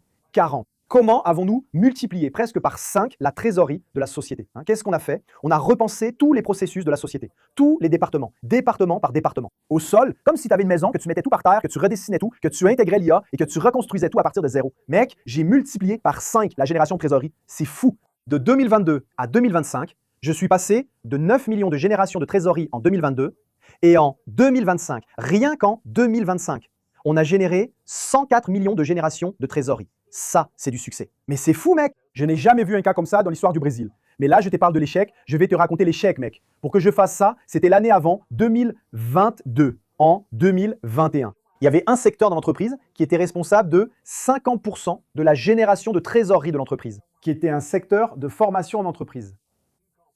Donc, je ne sais pas, Samsung m'embauchait pour que j'aille chez Samsung donner des cours, n'est-ce pas? Enseigner, personnaliser le contenu. Parce que c'était destiné au cadre, mec. Ce truc représentait 50% de la génération de trésorerie de l'entreprise. On a vu ça. Je me suis tourné vers les gars du conseil et j'ai dit comme ça, je vais fermer ce département. Et mec, j'ai même pas eu besoin d'expliquer beaucoup, ils étaient d'accord parce que j'ai dit ceci. Écoutez, notre thèse, c'est d'être un écosystème de solutions pour les petites et moyennes entreprises. Ne pas vendre de formations aux grandes entreprises. Je sais qu'il y a de l'argent à gagner en vendant des formations aux grandes entreprises, mais ça ne passe pas à l'échelle. Ce business dépend de nous. Moi, vendre du CRM, vendre de l'ERP, vendre des logiciels à l'entreprise, je ne savais même pas ce que c'était. Vendre des logiciels à une entreprise cotée, pour faire ça, je préfère prendre cette équipe et cet effort et les investir dans le développement de logiciels. Et dans cette démarche de création de logiciels, on avait déjà développé des logiciels avant l'investissement dans l'IA. Ce qui n'a rien donné, où on n'a fait que perdre de l'argent. Jusqu'au jour où on a commencé à faire de l'IA pour améliorer ça. En interne dans la compagnie, on s'est dit, mec, est-ce qu'on peut faire un logiciel? C'est devenu le G4S, le logiciel qu'on utilise aujourd'hui, qui est notre couche au-dessus des LLM, qui permet à l'entrepreneur d'utiliser l'IA comme cerveau électronique de sa société, pas comme il utiliserait un chat GPT ou le cloud. Donc, au lieu d'être réactif, il devient proactif, il te dit ce que tu dois faire dans ton entreprise sans même que tu aies à demander. Parce qu'il est connecté à ton tunnel de vente, il est connecté à ton marketing, il est connecté à ta masse salariale. Il voit ce qui se passe et il dit « Mauricio, tu fais n'importe quoi ici, mec. va là-bas, etc. Et on ne peut faire ça que parce qu'on l'a fait en interne dans la société, on a avancé et on a pris des risques, tu vois. Donc échouer, ça a été un apprentissage, exactement, échouer au sein de ton entreprise. Mais échouer de manière maîtrisée te permet de prendre de meilleures décisions et là oui, de déployer ces bonnes décisions à grande échelle. Si tu as une stratégie, il devient plus clair de voir ça, tu comprends? Cette notion de calcul, c'est ce qu'il a dit, tu vois. Mais si je prends ces 43 personnes qui gèrent ton unité d'affaires et que je mets leurs efforts là-dedans, ici, combien ça va générer d'argent ici? Et cet argent-là, il vaut 10 sur le marché.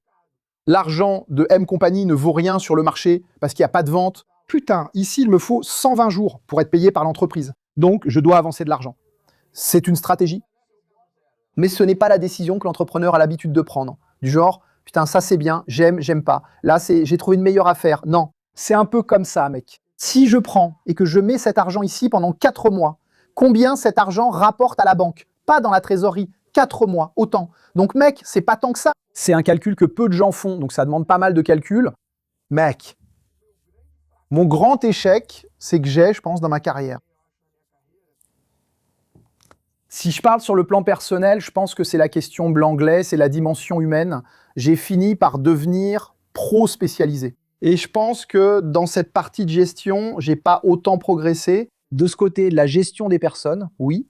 Et sur le plan entrepreneurial, je pense que c'est le problème que j'ai eu en 2014, quand on a eu des difficultés lors du Black Friday. C'était pas de ma faute, n'est-ce pas? Mais comme en tant que PDG, la faute te revient, mais c'était pas de ma faute, c'était un problème technique. À ce moment-là, on était une nouvelle entreprise, une start-up. On n'avait aucune idée de l'élasticité des serveurs. Et donc, on a conçu un truc qui, mec, ça a pris une ampleur bien plus grande et on est resté hors ligne. Donc, si je regarde les échecs dans ma carrière, ça, c'était un des grands échecs que j'ai eu là-bas. Mais quelle folie, hein, c'est aussi là que mon positionnement a commencé. C'est à ce moment-là, je me suis exposé, j'ai dit merde. Alors voilà, j'ai mis mon numéro de téléphone dans un groupe avec 1000 commerçants. On dirait que tout est fait exprès pour que ça tourne mal. Améliorer ça. Bah, les gars, on dit comme ça, mec, mais le gars nous a pas non plus laissé sans support. Le gars, putain, il s'est exposé ici. Et aujourd'hui, c'est une de mes caractéristiques. Tu comprends, genre, quand il y a n'importe quel problème, je dis, mec, laisse, j'y vais. Il faut que je le fasse. Gérer ça, laisse, j'y vais. J'essaye de régler ça. Laisse-moi faire en commentaire à ce sujet. Parce qu'il y a un livre que j'aime beaucoup, dont la traduction est « Le côté difficile des situations difficiles », n'est-ce pas, de Ben Horowitz. Et il parle d'un grand échec qu'il a eu, où il a dû licencier presque toute la boîte pour sauver l'affaire. Et il dit que c'est comme ça, quand tu es à ce niveau de pression, que tu dois licencier tout le monde, que tout va mal. Le plus facile qui puisse arriver, c'est que tu restes cloué au lit, mec, sans vouloir parler à personne. Le leader, en fait, il s'épanouit à ce moment-là, parce qu'il a de l'empathie, donc il ressent la douleur des gens. Et il dit, mec, c'est à ce moment-là que je dois être là, disponible, avec la porte ouverte pour parler à tout le monde. Je dois être au milieu de tout le monde en disant, les gars, on est dans la merde, mais je suis là avec vous. Et je vais réussir à faire en sorte que ça arrive. C'est ce qu'Alfredo a fait, donc il est un leader, n'est-ce pas? Parce qu'il dit, mec, quand ça tourne mal, je prends les devants, je vais le faire, tu comprends? Et c'est une caractéristique de tous les leaders de l'histoire. D'accord? Alexandre, par exemple, attaquait en chevauchant Bucéphale à l'avant de l'armée. Il était le seul chef militaire de l'histoire à attaquer en première ligne, sans aucune témérité, sans aucune peur de mourir. Parce que le gars dit, mec, on attaque avec une armée 5 fois plus petite que celle des Perses, on va battre ces fils de pute, mec. Et vraiment, ce gars-là, mon frère, il était macédonien, il a conquis la Perse. C'est comme si le Salvador dominait la Chine, les États-Unis et la Russie en même temps. D'ailleurs, tu n'aurais pas autant, disons, d'efficacité de ton équipe si tu n'étais pas là, n'est-ce pas? Mais réfléchis bien, le cas d'Alexandre est un cas très particulier. Parce que l'armée macédonienne, c'était individuellement la meilleure armée du monde, mais elle était très petite. Parce que la Macédoine était très petite, d'accord? Alors il devait dire aux gars, leur montrer qu'ils croyaient à la victoire. Que mec, n'importe qui dirait, t'es fou mec, les Perses, ils ont 5 fois plus d'hommes que nous, mais chacun de vous en vaut 5. Et puis, c'était un sacré guerrier et très intelligent. Alexandre a été éduqué par Aristote. Aristote a été son précepteur. Eh bien, sympa. Philippe III l'a fait venir d'Athènes et mec, ouais, c'est un peu comme si tu prenais... Genre, tu prends, je sais pas, Jordan Peterson et tu l'emmènes en Guinée-Bissau, tu vois, oui, pour éduquer le fils du président, c'est ce qu'il a fait. Donc il a pris le mec le plus fort du monde, à ce moment-là, qui était Aristote, qui était à Athènes, qui était putain incroyable, il a emmené le gars en Macédoine. Mec. Tu vois, alors le gars, putain, il est resté là comme précepteur de son fils jusqu'à ce qu'il le tue. et il a pris le royaume de son père alors qu'il était encore adolescent et il a remporté de grandes victoires. Alexandre, à 30 ans, avait dominé le monde entier, de la Grèce jusqu'à l'Inde, qui représentait tout le monde connu à cette époque puisque personne ne connaissait encore la virginité. Aujourd'hui, n'est-ce pas? Ça se peut, Le gars n'a pas compris, tu vois. Mais écoute, t'as compris, entreprendre c'est une chose, diriger c'en est une autre, et être gestionnaire c'en est encore une autre. Oui, Et là, je demande, vous, peu d'entre vous sont tous ceux-là. tu comprends? Vous avez, putain mec, toi, vous avez aussi beaucoup réussi. On parle des échecs, mais vous avez réussi. T'as toute l'expérience, Nardao aussi. J'ai posé une question à Flavio Augusto, j'aimerais aussi avoir ta réponse parce que je suis allé le voir et je lui ai dit, mec, quelle est la limite? Parce que beaucoup de gens te jugent aussi du genre, putain de milliardaire, jusqu'à quand? Pourquoi tu veux gagner plus? Parfait. Pendant ce temps, la Macédoine meurt de faim. Pourquoi tu portes cette montre? Pourquoi? Qu'est-ce qui vous motive? Parce que je crois que j'ai rencontré Alfredo à la Coupe du Monde, tu vois. J'ai vu Alfredo là-bas, j'ai dit bon, c'était dans la vie privée, il était avec sa femme, en train de profiter, tu vois. En même temps, toi, tu bossais comme un fou, t'as pas pu aller à la Coupe du Monde. Alors putain, au final, tu finis par te demander, non? Tu fais des choix que peut-être plus tard, quand tu auras 60 ans, t'auras pas à te dire merde, j'ai pas été à l'anniversaire de ma tante Olga. C'est quoi cette limite? Qu'est-ce qui fait bouger tout ça? Est-ce qu'il y a un montant qui te ferait faire un cash out ou vous dites mec, je sais pas. je vais parler pour moi, après il parlera pour lui. Ça fait longtemps que ce n'est plus une question d'argent, d'accord? Donc il y a un truc pour moi qui vaut bien plus que l'argent, c'est la mission. Alors parfois tu te demandes, un mec, pourquoi tu continues à te mettre dans ces embrouilles vieux? Parfois même lui me demande pourquoi je continue putain à critiquer le gouvernement, à me mettre dans ces histoires, mec, parce que je m'en fous de l'argent. Je ne suis attaché à rien de matériel. Vieux, je suis le gars à qui tu dis, prête-moi ta montre, tiens, prête-moi ta voiture. Qui a déjà eu de l'attachement. Je n'ai jamais eu, je m'en suis toujours fichu de l'argent, je n'ai aucun respect pour l'argent. En fait, l'argent me sert, je ne sers pas à l'argent. Non, je m'en fiche complètement. Bien sûr que j'aime les choses, j'aime l'argent et tout ça, mais je n'ai pas l'inquiétude que les gens ont avec l'argent. Mon Dieu, comment je vais placer? Je ne sais pas. Je m'en fous, tu sais pourquoi? Parce que je n'ai jamais gagné d'argent dans la vie, j'ai fait de l'argent, je sais comment faire de l'argent. Si tu me jettes en Pologne sans parler polonais, dans 5 ans, j'aurai la même quantité d'argent que j'ai aujourd'hui. Parce que je sais faire de l'argent, je sais comment constituer du capital, je sais créer une entreprise, je sais diriger des gens, personne ne peut m'enlever ça. Et donc, le point est le suivant. J'ai quelque chose que peu de gens ont, la liberté. Parce que je n'ai pas peur de perdre de l'argent. Donc je peux dire, mec, Lula est un bandit sans scrupules, qui nuit au Brésil et exploite les pauvres pour s'enrichir. Mais Lula va venir, il va te détruire, vas-y, je m'en fous, ça m'est égal. Je reconstruis tout, je pars aux États-Unis et en 5 ans, je suis plus riche qu'aujourd'hui. Donc, j'ai cette possibilité. Je parle couramment anglais, je connais des gens partout dans le monde, je sais entreprendre, je sais faire les choses. Alors pourquoi est-ce que je continue? Parce que j'ai une mission, mec. Parce que j'ai un esprit aristocratique, je pense au bien commun. Je me dis, mec, mon rêve, c'est que le serveur qui m'a parlé hier comprenne vraiment ces choses que je lui dis et qu'il sorte de la caverne. Parce que les gens, elles vivent en voyant des reflets d'une réalité qui sont déformés par une oligarchie mondiale, mec. Dominée par les médias, dominée par les banques centrales, dominée par l'ONU. Ces gars-là ne veulent pas le bien des gens, ils veulent garder les gens asservis. Et c'est un travail qui dure depuis des siècles. Depuis le début des Lumières, qui consiste à s'éloigner de la vérité, on est arrivé à un niveau de stupidité où l'on discute ce qu'est une femme, ce qu'est la vérité, c'est-à-dire voilà le niveau de stupidité où les gens en sont. Donc, ma mission est d'essayer d'être un phare pour le monde et de dire, mec, j'ai réussi à sortir de cette caverne. Et je suis ce gars du mythe de la caverne de Platon qui essaie de te montrer la réalité. Je vais juste essayer de ne pas mourir parce que dans le mythe de la caverne de Platon, il tue le gars qui essaie de montrer la réalité. Moi, je fais tout pour ne pas mourir. Donc, je construis, avec mon argent et mon influence, un réseau de pouvoir mondial qui me protège d'être tué. Et aujourd'hui, je dirais que je suis bien protégé. Je connais beaucoup de gens importants à travers le monde. J'ai accès à beaucoup de gens importants. Et j'ai un capital qui est très difficile à éliminer parce que j'ai accès aux meilleurs avocats du monde. J'ai accès à des choses que je peux faire. Donc, l'argent, pour moi, est un moyen au service de ma mission plus vaste, qui est de construire le Brésil, en lequel je crois, qui est le Brésil aristocratique que nous avons déjà été, nous avons cessé de l'être. Le 14 novembre 1889, lorsqu'il y a eu le coup d'État, avant le coup d'État des militaires, qui est le coup d'État de la République, le Brésil était déjà un pays aristocratique. Tu savais que le Brésil a été le 2e pays au monde à avoir le téléphone, dont Pedro II était investisseur de Graham Bell, mon vieux. Ce que Elon Musk, qui existe aujourd'hui, était littéralement, d'accord, tu peux juste transférer, c'est ce que le baron de Moa était, le baron de Moa. Il a été le premier homme des Amériques à produire des bateaux, j'ai même un chantier naval. Il a construit la première voie ferrée. Il a construit le premier télégraphe reliant le Brésil, un câble télégraphique reliant le Brésil à l'Europe. Il a été le premier homme à illuminer le Brésil. Il a illuminé Rio de Janeiro. Ce gars était super innovant, Dom Pedro II. Malgré qu'il était mou, c'était un homme qui pensait à la culture, qui pensait aux innovations. Je veux ramener ce Brésil, et le G4 est le véhicule par lequel je peux ramener ce Brésil. Parce que qui construit le Brésil?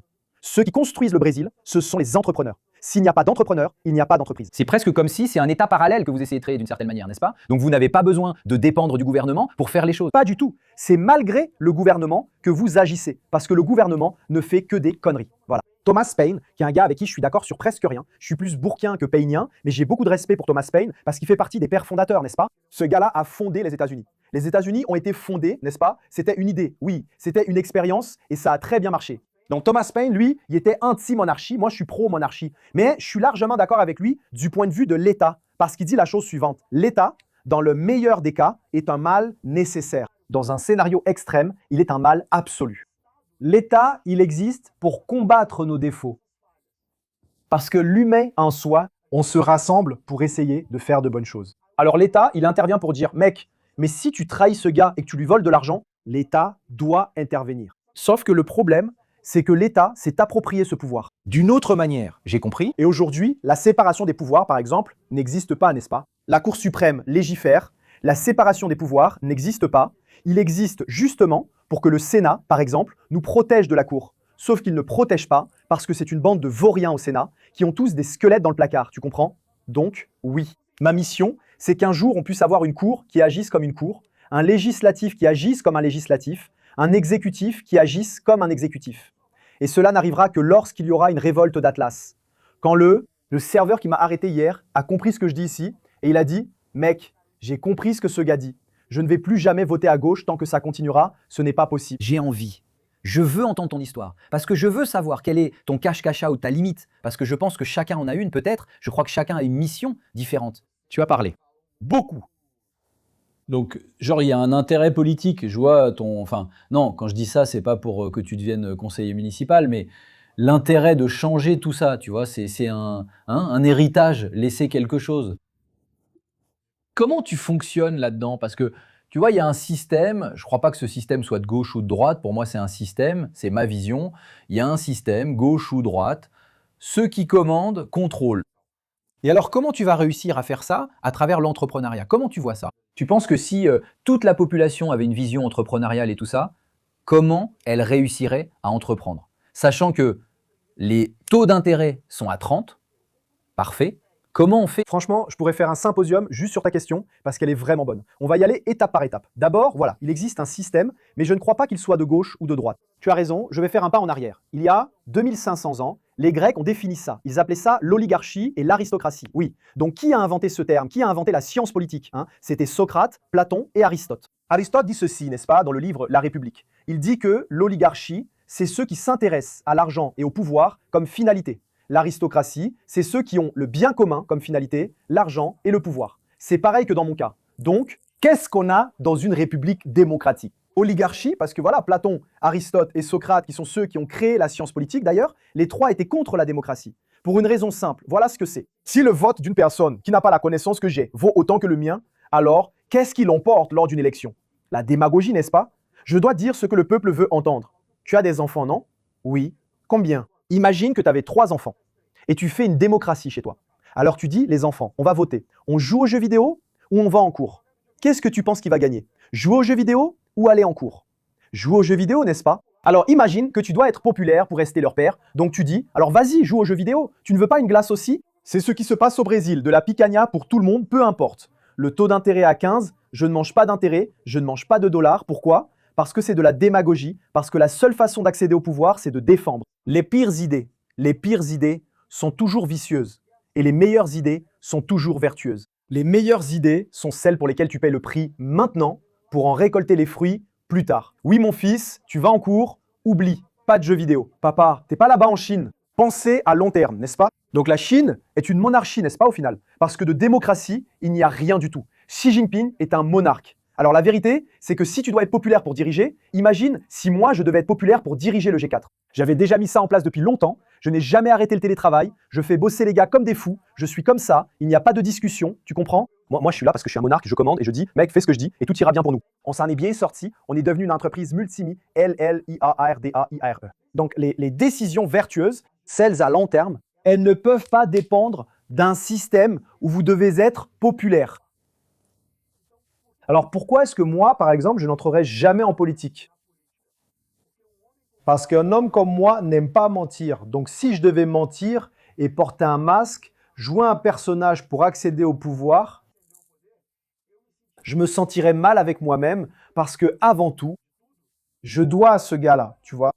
Alors, j'ai menti ici. En fait, je vais rendre des comptes avec le gars là-haut, mon frère, qui m'a permis d'être ici, d'avoir tout ce que j'ai. Je ne vais pas trahir Dieu. Donc, je ne vais pas mentir. C'est aussi simple que ça. Donc, je n'irai pas au pouvoir parce que je résous le déficit du Brésil d'un trait de plume. D'un trait de plume, je résous le déficit du Brésil. Et tu peux me tuer si je ne le résous pas. C'est simple, par exemple. Il suffit de désindexer la retraite du salaire minimum et de l'indexer à l'inflation. Qu'est-ce que c'est? La retraite sera toujours actualisée en fonction de l'inflation. Le retraité ne perdra plus jamais de pouvoir d'achat, mais il ne gagnera pas non plus au-dessus de l'inflation. Parce que c'est ça, c'est un individu improductif. Il ne peut pas gagner au-dessus de l'inflation. Mais les pauvres petits vieux, je suis d'accord, qui va payer cette facture? Parce que cette facture est impayable. Et alors, ça devient une décision impopulaire, non? Putain, tu sais ce qu'ils vont dire de moi? Tueur de petits vieux, je ne serai jamais élu maintenant. Si je ne fais pas ça, c'est simple. Personne ici ne prend sa retraite, d'accord? Enlève-toi ça de la tête, la retraite, ça n'existe pas. C'est une pyramide, il n'y a pas moyen de prendre sa retraite. Tout le monde le sait, donc il n'y a pas moyen de prendre sa retraite. Oui. Le point, c'est le suivant. La dernière génération qui a pris sa retraite, c'était nos parents. Il n'y aura plus de retraite. Même nos parents, avant de mourir, vont se retrouver sans retraite. Je te le garantis, c'est déjà le cas. C'est déjà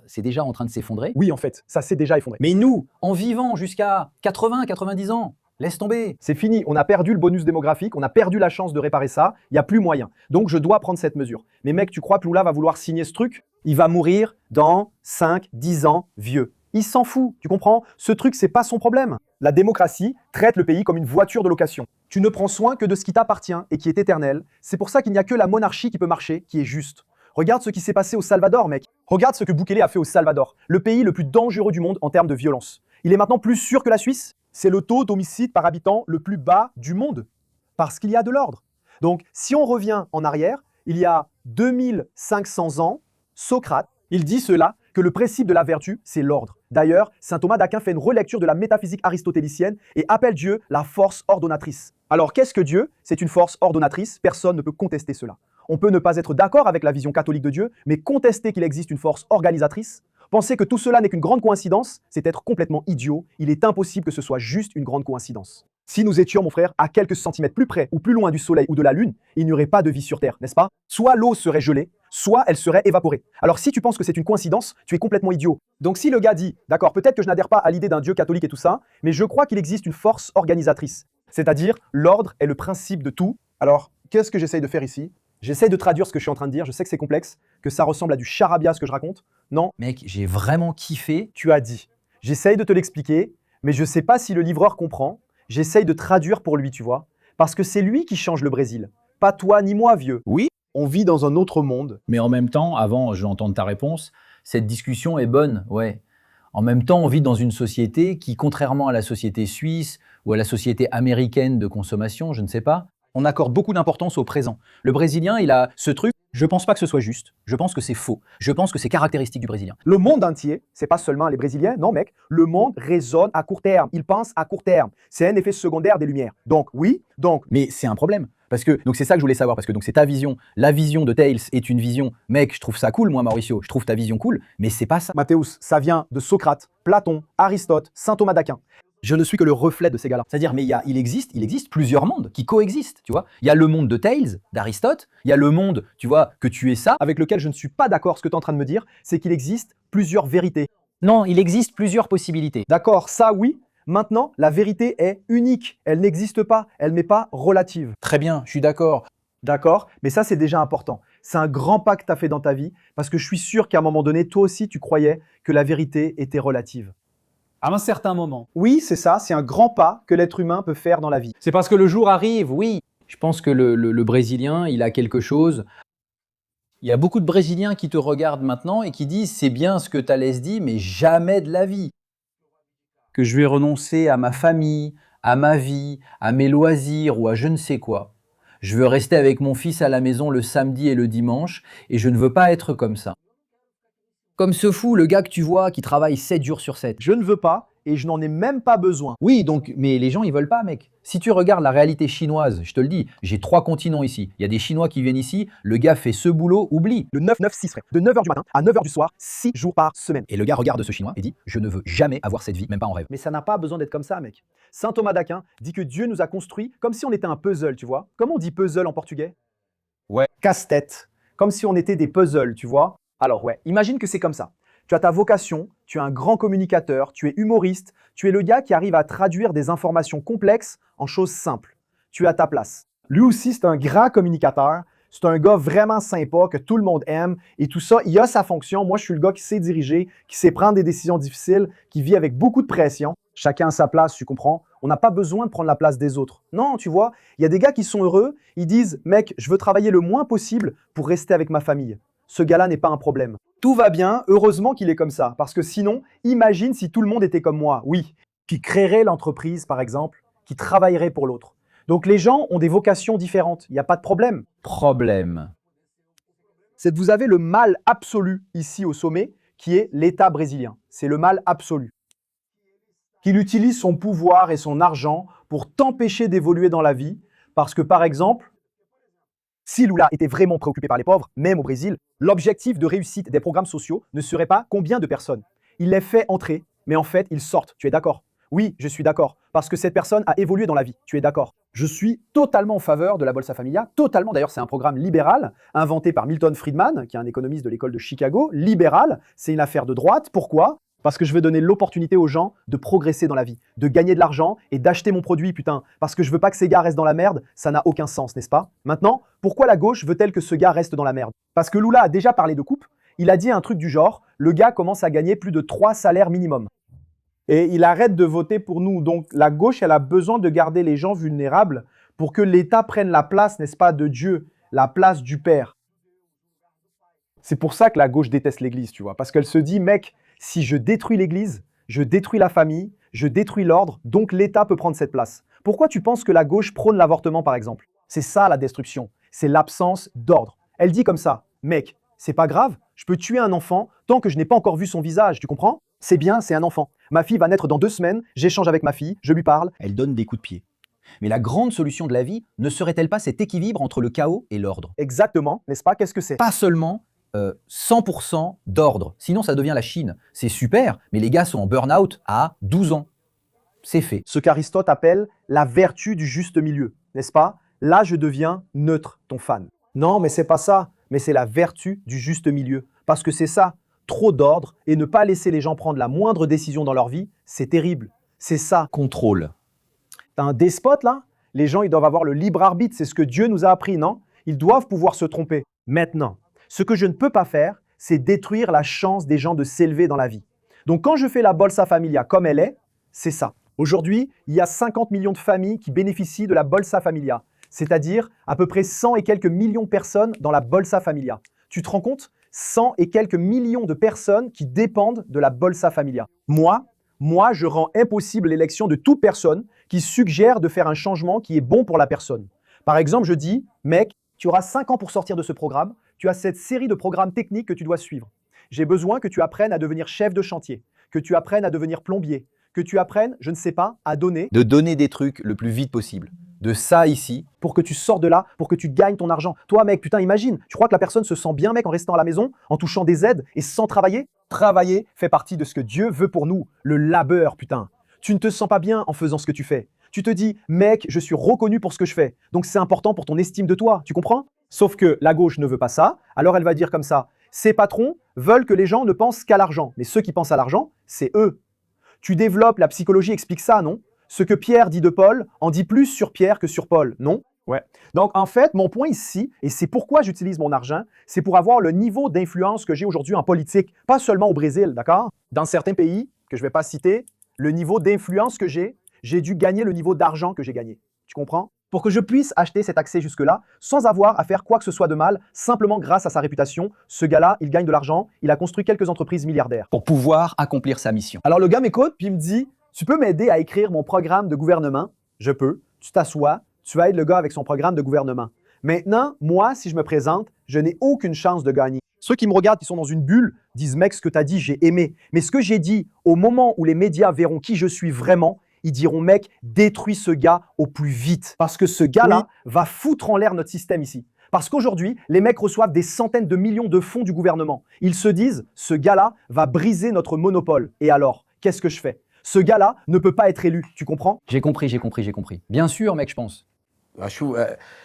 C'est cool quand tu penses avec cet objectif, je veux comprendre. Je sais pas si c'est le même objectif. Je remarque que vous êtes très alignés comme ça, non, dans le discours et tout. Mais je crois que tu es différent. Tu as une femme différente de la sienne. Tu as une famille différente de la sienne. Ouais, je ne sais pas si parfois tu te dis « Putain, ce gars à Thalès, il est vraiment fou. Moi, je veux, bordel, le dimanche, parfois... » Parfois, ça donne ce coup de gueule. Un coup de gueule même, bordel. Thalès veut changer le monde, putain. Moi, je veux juste installer un home cinéma chez moi. Ce gars-là, il veut... Et là vient la question du partenariat. C'est pas que je pense comme ça. On est ensemble depuis longtemps, non? J'ai déjà compris qu'il a ce truc de mission, etc. Mon rôle en tant qu'associé, dans ce cas encore plus en tant qu'ami, c'est surtout de l'aider à voir certaines perspectives que parfois même lui ne regarde pas. Parce que quand tu as une mission comme ça, c'est comme nous dans l'entreprise, nous. Parfois on devient très aveugle, parce que putain, on se met une mission en tête, parfois on devient un peu aveugle à cause de cette obsession. Donc mon rôle parfois, c'est quoi? Putain, la semaine dernière par exemple, on a eu une de ces conversations pour essayer de l'aider. Ah mec, attends, laisse-nous t'aider à élargir les possibilités là, pour que tu puisses prendre la décision. Mais putain, ça fait longtemps qu'on est ensemble là, mec. Je sais déjà que c'est sa mission. Il a ce truc, je pense qu'il a cette aura là, ce côté héros, de vouloir être ce truc-là. Et de vraiment, c'est le genre de gars qui, putain, se sacrifierait pour le bien commun. Comme ça, il est à cette place. Et mon rôle, c'est d'aider.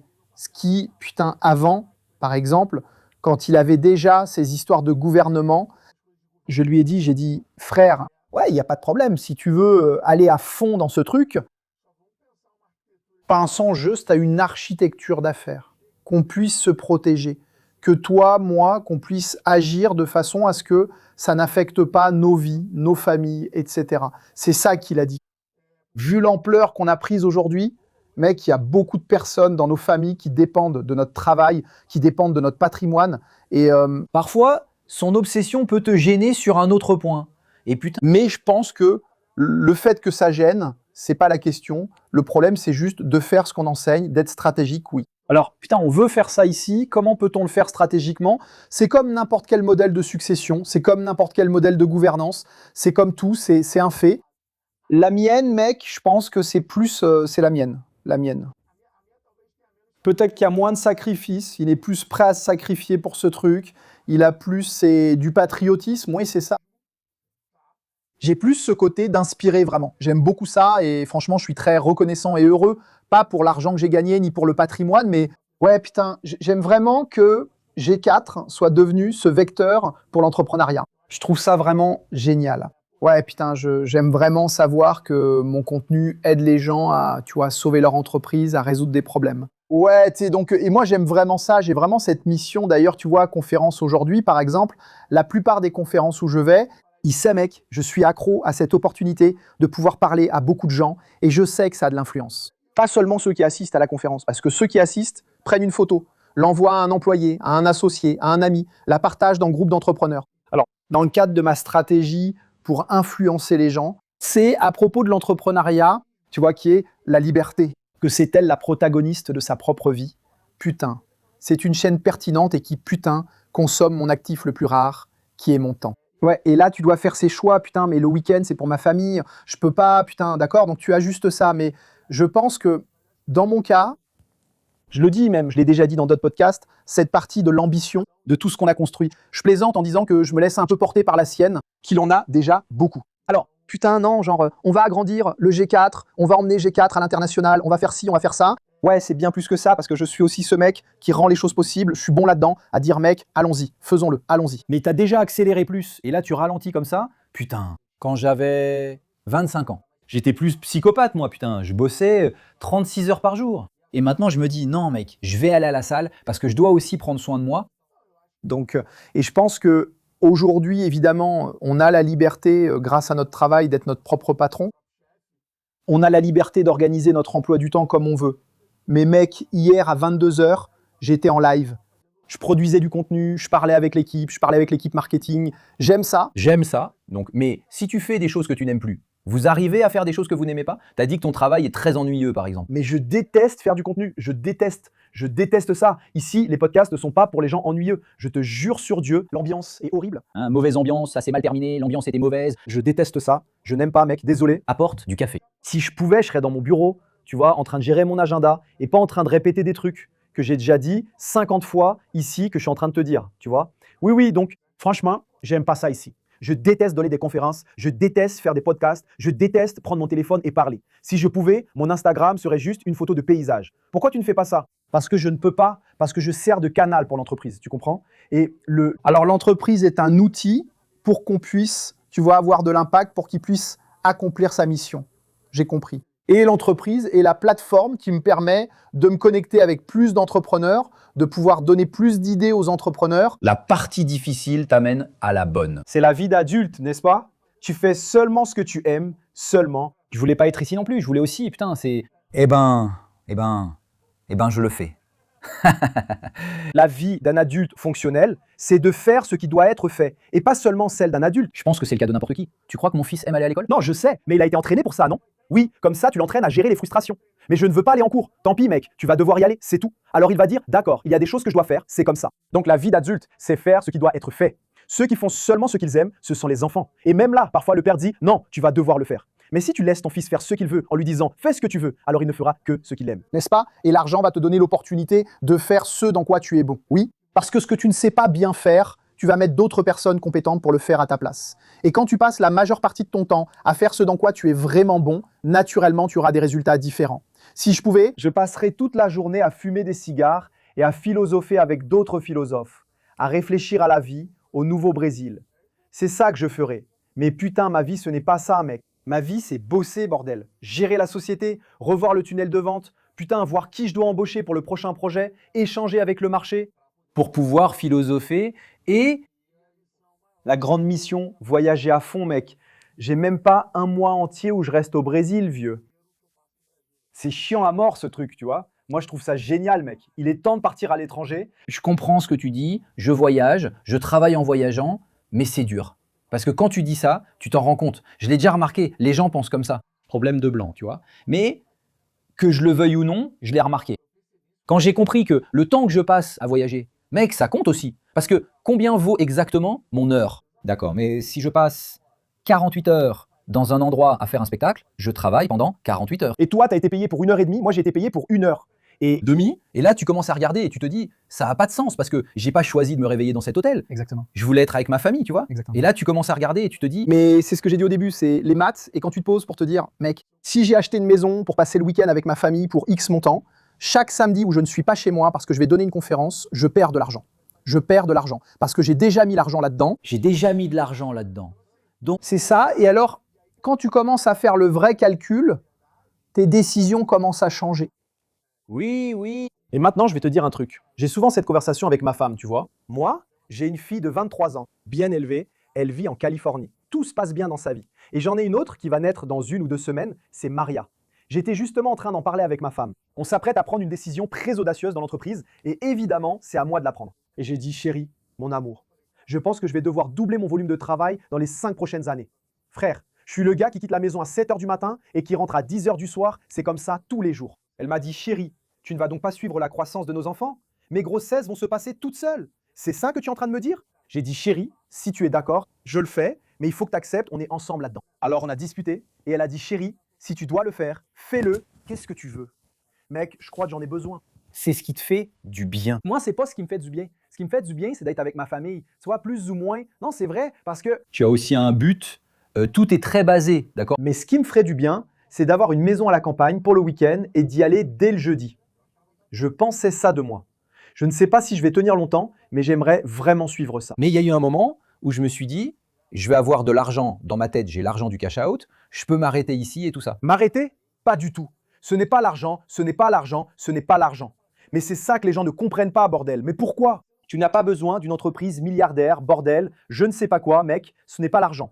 Mec, il y a une mission plus grande et pour qu'on atteigne cette mission, ce mouvement que j'aime faire, il doit être fait. Je peux. Non, tu t'inquiètes parce que le truc, juste pour revenir au début, c'est ça. Il y a beaucoup de gars à qui tu délègues qui n'ont pas ta mentalité. Et comment ça se passe? Parce que tu veux, j'ai ici un problème avec les employés. Mon envie, c'est que les gars sachent combien je travaille. C'est même effrayant. Hein, beaucoup, c'est même effrayant. Oui, je suis vraiment fou. Je suis entrepreneur à 100%, oui. Je suis fou, mais tu ne comprends pas, je suis fou. On a déjà eu... non, c'est... On lui laisse de l'espace libre pour qu'il puisse se reposer et il trouve encore les choses à faire. J'y arrive pas, je suis accro au travail, tu peux me croire. Et les gens voient ça comme si c'était normal. Putain, Mauricio est un génie. Mais c'est pas que je sois un génie, c'est que je n'y arrive pas. Si je reste sans rien faire, je vais finir sur Twitter à regarder des conneries. Je veux pas ça. Je veux utiliser cette capacité pour produire, tu vois. Je crée beaucoup de choses, je produis, mais en même temps, le rythme de Mathéus n'est pas le mien. Et parfois, j'ai peur d'imposer mon rythme à Mathéus et de détruire sa famille. Vous êtes entrepreneur? Faites attention. En fait, la réalité, c'est la suivante. D'abord, il faut avoir une structure.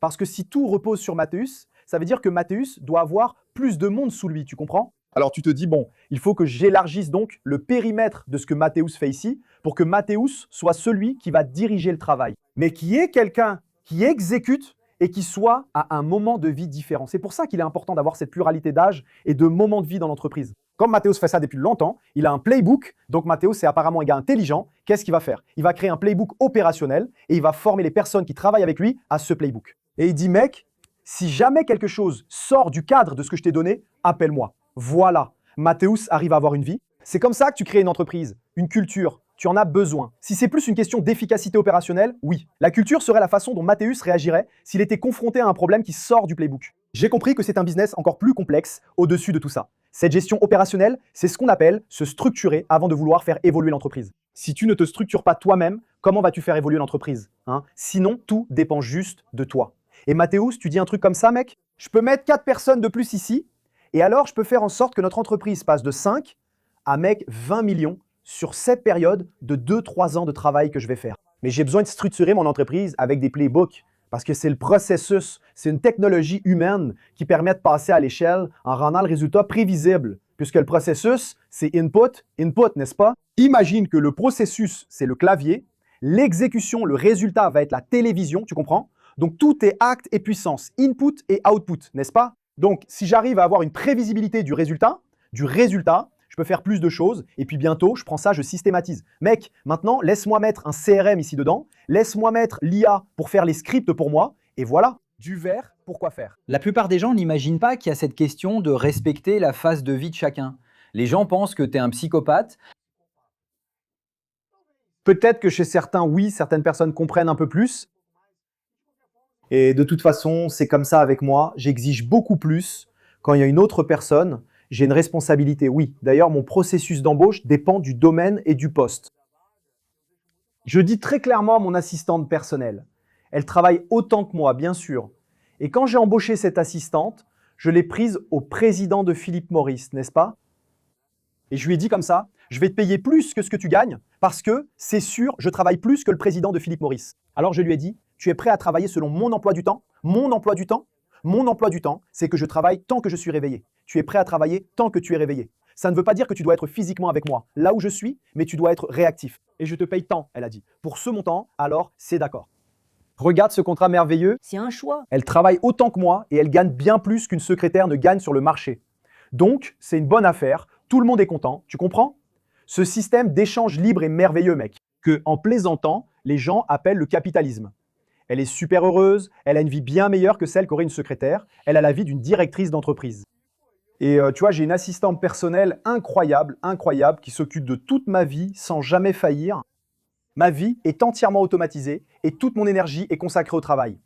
J'utilise tout pour prendre les meilleures décisions pour l'entreprise. Sensationnel. Ici, on a l'engagement de ne pas dépasser 5 heures d'enregistrement. Parce que le mass va changer, d'accord? Pourquoi ça va changer? Non, parce que maintenant, on va commencer à enregistrer à partir de 3. Pourquoi? Parce que la plateforme a dit que maintenant, c'est 3 heures ou plus. La plateforme peut aller se faire voir. Mon frère, dis-leur d'aller se faire voir, de travailler sur la plateforme. Fils, t'as rien appris ici, hein? Putain, mec, j'ai envie de partir, mec. Ouais, je viens de voir, le casque a même pas été changé. J'aime pas ça, j'aime pas faire ça. Non, je vais les libérer parce que pendant qu'ils sont ici, le putain de G4 est en train de chuter. Les gars ont vendu 4000 unités de moins cette dernière heure ici. Je vais faire mon cours, hein. Écoute, conférence sur la créativité, je fais des conférences dans tout le Brésil, appelle-moi. C'est un truc, d'ailleurs vous travaillez beaucoup avec ça aussi, non? Vous travaillez beaucoup. Surtout, c'est l'un des gars les plus créatifs que je connaisse. Ce gars-là est incroyable, mec. J'aime beaucoup tout le monde du G4. Je me suis toujours bien entendu avec tout le monde. C'est vraiment cool. Et je vais te dire un truc, toi qui découvres peut-être cette conversation, non? Découvrir le G4, c'est très difficile parce que je pense que le G4 est déjà venu jusqu'à toi d'une manière ou d'une autre. Ici, dans la description de cette même vidéo, tu as l'Instagram de chacun. Si tu veux envoyer un message à Tals, envoyer un message à notre cher Alfredo, n'hésite pas à dire ce que tu veux et découvre aussi le G4. Parce qu'avec cette discussion, je suis sûr que vous avez généré énormément de leads, que beaucoup de gens ont vu ce que vous avez dit, beaucoup de gens se sont dit « Merde, moi aussi je veux, non ?» Entreprendre, moi je veux et tout. Et pour finir, je voulais savoir quel cours tu recommandes à quelqu'un qui veut commencer à entreprendre. Vous avez ce cours? Il y a la formation G4 en ligne. Mais ce n'est pas notre point fort, d'accord? Notre client, c'est plutôt un dirigeant d'une entreprise de taille moyenne. Il existe déjà. Il existe déjà, il est déjà là, en train de générer quelques millions. Et tout ça, c'est ça. Notre client moyen chez G4, d'accord? C'est moi. Oui, toi, c'est ça. Et là, tu dis, bon, j'ai un problème, mec. Je n'ai que Mathéus, mec. Il a viré Mathéus et il n'a pas réussi. Je n'ai que Mathéus, qui est mon bras droit et tout, et je veux grandir. Comment est-ce que je vais grandir? Chez G4, là-dessus, je peux vraiment t'aider. Rapidement, j'ai dit, mec, tu dois créer un système, un playbook. Mathéus doit avoir des gens sous sa responsabilité. Tu ne peux pas dépendre uniquement de ta créativité pour faire des affaires. Sinon, et le jour où tu ne seras pas inspiré, le jour où tu te disputeras avec ta femme, tu comprends? Donc tu dois avoir des gens ici qui produisent ce business pour toi. Tu ne peux pas être le seul atout de ton entreprise. Sinon, ton entreprise n'a pas de valeur. Sinon, tu crées un business de lifestyle qui va te rapporter de l'argent, mais qui ne te donne pas d'equity. Et on ne s'enrichit qu'avec l'equity. Alors comment tu crées un business qui ne dépende pas de toi?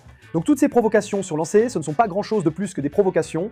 Tu vas avoir là 3 jours de programme qui vont t'apprendre à construire un meilleur tunnel de vente, à construire un meilleur tunnel de marketing, à construire une culture, à construire une loi de gestion, tu vois, une équipe, à penser stratégie. Alors tu repars de là avec une boîte à outils que tu branches sur ton business et comme tu es un bon entrepreneur, je sais que tu l'es, tu vas exécuter et l'effet normal, c'est que les gens grandissent. C'est ce qui se passe le jour 4. Le mec entre là, il gagne plus d'argent après. Pourquoi? Il n'y a rien de sorcier dans ce que j'enseigne.